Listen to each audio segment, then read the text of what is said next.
안녕하세요. 구명모 법무사입니다. 이번 시간에는 개인 파산이란 무엇인가에 대해서 설명드릴 건데요. 아주 쉽게 설명을 드릴 거예요. 이 파산이라는 제도를 어떤 때 내가 이용할 수 있는지 아직까지 잘 모르시는 경우가 많더라고요. 최근에는 기사도 자주 등장하고 해서 채무자 회생 및 파산에 관한 제도가 상당히 많이 알려지기도 했지만 여전히 파산이 어떤 것이냐 어려워하시는 분들이 많으신 걸로 알고 있습니다. 그래서 이번 시간에는 좀 어려운 얘기는 다 배제하고 어떤 경우에 내가 파산을 이용할 수 있는지 또 왜 파산이란 제도가 발생한 것인지 쉽게 설명을 드리도록 하겠습니다.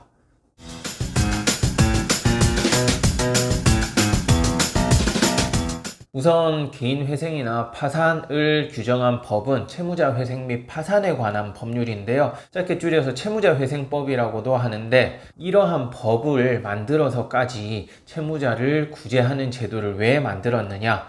지금까지 성실하게 살아온 채무자가 한순간의 실수로, 예를 들자면 보증을 잘못 섰다든지 그런 사유로 인해서 상당한 채무를 부담하게 된 거예요.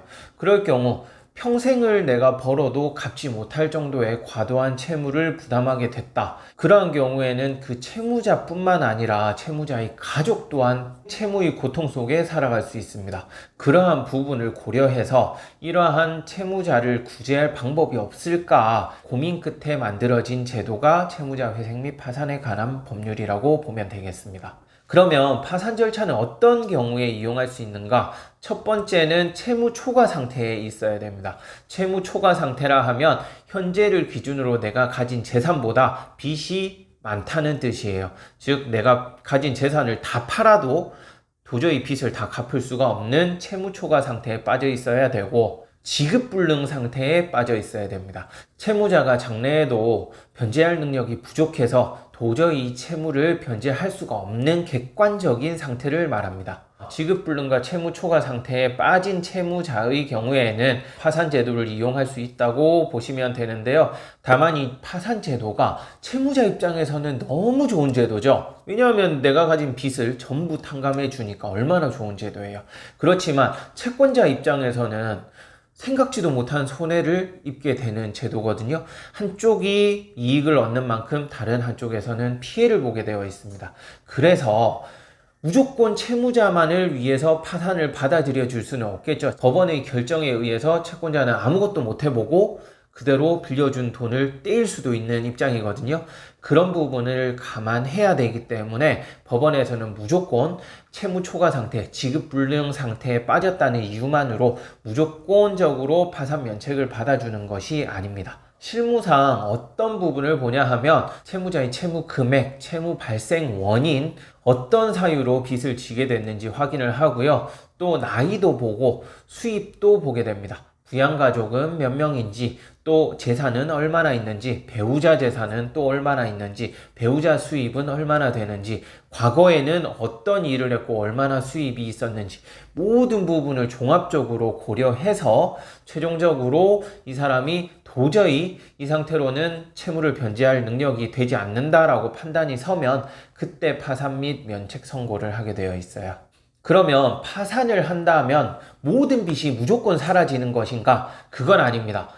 그럴 경우에는 파산을 악용할 수 있겠죠. 예를 들자면 내가 불법 행위를 저질러서 상대방에게 피해를 입혔는데 상대방이 나에게 손해배상을 청구했단 말이에요.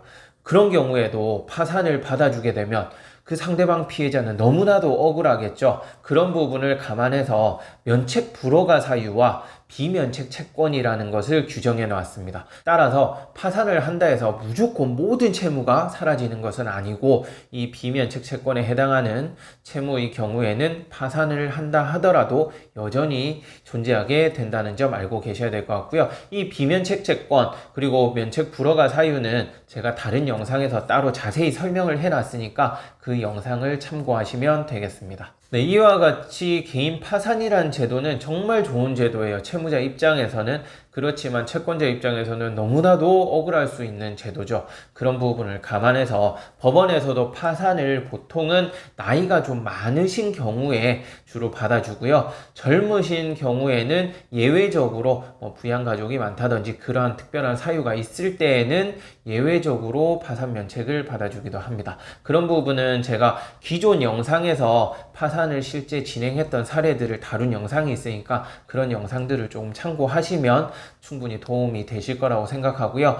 파산이라는 것이 무조건 받아들여지지 않다 보니까 꼭 전문가와 상담을 통해서 파산이 가능한지 또 면책이 가능한지 확인하고 이 파산 제도를 활용하는 것이 좋겠습니다. 네, 이번 시간에는 파산 제도에 대해서 쉽게 설명을 드렸는데요. 이 이외에도 궁금한 부분이 있으시면 위 번호로 전화 주시면 제가 직접 전화를 받아서 상담해 드리니까 언제든지 편하게 연락 주시기 바랍니다. 끝까지 시청해 주셔서 감사합니다. 구명모 법무사였습니다.